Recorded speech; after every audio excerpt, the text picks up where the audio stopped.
everyone, welcome to Channel Awesome's Orbit Report, your source for everything happening around the world in pop culture and entertainment news. I'm Heather Roos. And I'm Aiyanna Wade. And this is your news for Monday, February 5th. Now, we've been gone for a couple weeks and some things have happened that we kind of just wanted to briefly touch on. First of all, we are still waiting for that Han Solo trailer that I thought was coming out earlier, but apparently not. Unless, of course, it drops at the Super Bowl, which, sorry, this was recorded before the Super Bowl. Sorry. Wow.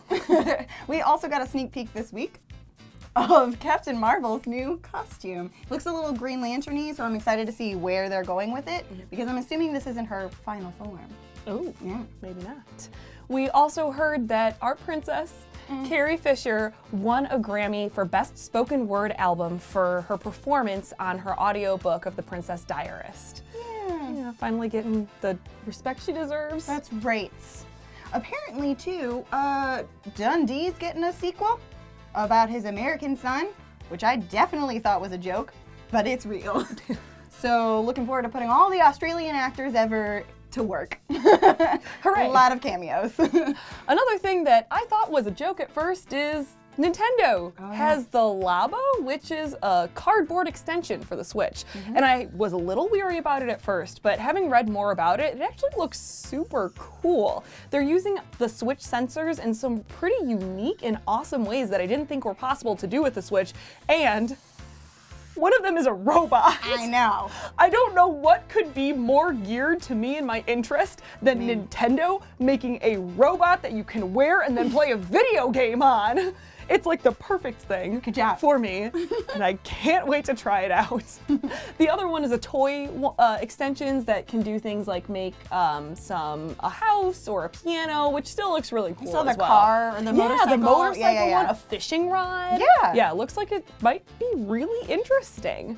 Nintendo also this week announced that we are getting a Mario Kart app, which I am very excited about because it seems like a great platform for Mario Kart, especially if you can play with your friends or even use some of the motion sensors to turn or something like that. Also, lately Nintendo has been doing really well with their apps. Super Mario Run I didn't really play that much, but I am pretty addicted to Animal Crossing Pocket Camp. So, you know, I was always addicted to Animal Crossing, so that was going to be guaranteed something I would play at all costs. Nintendo also this week has confirmed that they are in fact making a Mario movie with Illumination Studios, which in case you don't know, that's the Minions Despicable Me studio, so I think it could be good. It's gotta be better than the last Mario movie we got. You know which one I'm talking about. We don't need to speak of it any further. So maybe there might be some Minion crossover. Maybe. Unless the Goombas are like the Minions or something like that. We'll see. Yeah, we'll just have to see. Also, this week, we heard about a new Superman prequel. And no, it's not the Krypton show on Sci-Fi. No. It's a whole different one. It's called Metropolis, and it's coming to the DC streaming service.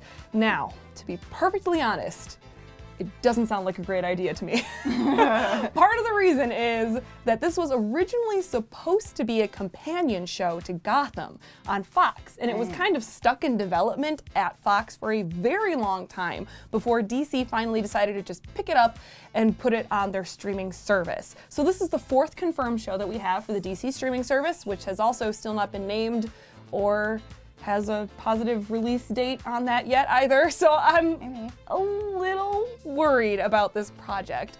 It's supposed to follow Lois Lane and Lex Luthor as they explore Metropolis and kind of learn about the seedy underbelly that's lurking below in Metropolis. That sounds very Lex Luthor-y. I don't know where they're going with this, but we'll see. Also, how old will Lois Lane be in this? Right. I have no idea. A child. A child? Oh my God. Oh God. No. Nope. Oh no. Hopefully not. We'll see. I'm not too confident in this project, especially y'all know how we feel about Gotham. I know, I'm sorry, go ahead. But say maybe what you need to say. It won't be because they've just taken the original idea and like expanded on it, so maybe it's not in that kind of realm anymore. I don't know. We'll just have to wait and see because that doesn't even come out until 2019 and there's been no casting news or anything about it. They've just announced that it's coming. It's here, I guess. We'll keep you in the loop. Otherwise, this week we saw a bunch of trailers. We might have seen more during the Super Bowl. Again, we recorded before the Super Bowl, so there might be some trailers that we're missing. Let us know in the comments down below. I'm sure you already did. Otherwise, the trailers we did get to see this week, starting with Disobedience, which looks super dramatic and super cool. It is Rachel Weisz, who has been exiled from her religious community and comes back after her father's death to rekindle a flame and some relationships with Rachel McAdams. It looks super hot and steamy and very dramatic. Honestly, this looks like a really interesting story to see how they cover it in such a small, tight-knit community that has their own feelings on your sexuality, whether or not it's homosexuality or heterosexuality, because there's a moment when she goes in for a hug and he kind of, you're not supposed to touch me. So it's really interesting how in that community they are kind of viewed. Interesting. Yeah. Cool. It looks really interesting. To be honest though, I did not click on this video right away because I totally thought it was clickbait. I'm like, sure, that's Rachel exactly Weisz and what Rachel this is. McAdams They're making kissing, out. sure, okay. Okay, internet. Well, it's real. It is real. We can look for it in theaters on April 27th. Also this week we saw a trailer for Mute, which is super futuristic and super action-packed. It looks really cool, starring Alex Skarsgård and Paul Rudd. And it looks kind of like a combination, like a cross between Blade Runner and John Wick. What a great combo. Right. So some of the visuals are very inspired by Blade Runner, but if you're into that kind of futuristic, almost cyberpunk look to it, this might be for you. Yeah, might be for you. And I like the concept of having the lead character mute, just not saying anything. I think that's super cool, and just letting his actions speak louder than words. What? That's right. And you can look for that on Netflix on February 23rd. So not too long. Yay! Yeah. Also this week, that's right, the trailer we've been waiting for a while. Ant-Man and the Wasp trailer dropped this week with Paul Rudd, and Evangeline Lilly's suit as the Wasp looks amazing. Yes. It's got wings and blasters. Sorry about that, Ant-Man. Not sorry. Someone can be trusted. Sorry. That's Someone right. else can't. It's true.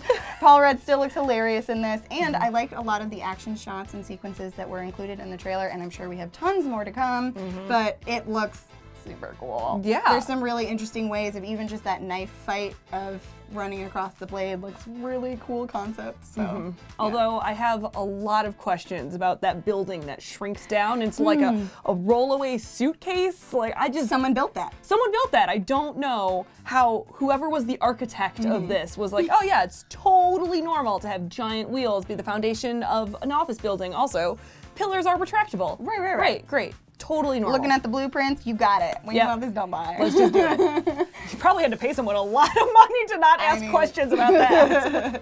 Had a few crews, he cycled through, Yeah. I did like the ending to the trailer as well with the Hello Kitty Pez dispenser. Yes. Expanded. It'll be the new Thomas the Tank Engine. Oh, God. Dun, dun, dun, dun, dun, dun. Oh, no. I'm really looking forward to Ant-Man and the Wasp, and I'm sure we have a lot more little sneak peeks and trailers to come, but this one has satiated my appetite for now, because we have to wait until July 6th to see it in theaters. Yeah. Well, I'm sure there's plenty that we missed. Let us know in the comments down below what you would like us to talk about next week.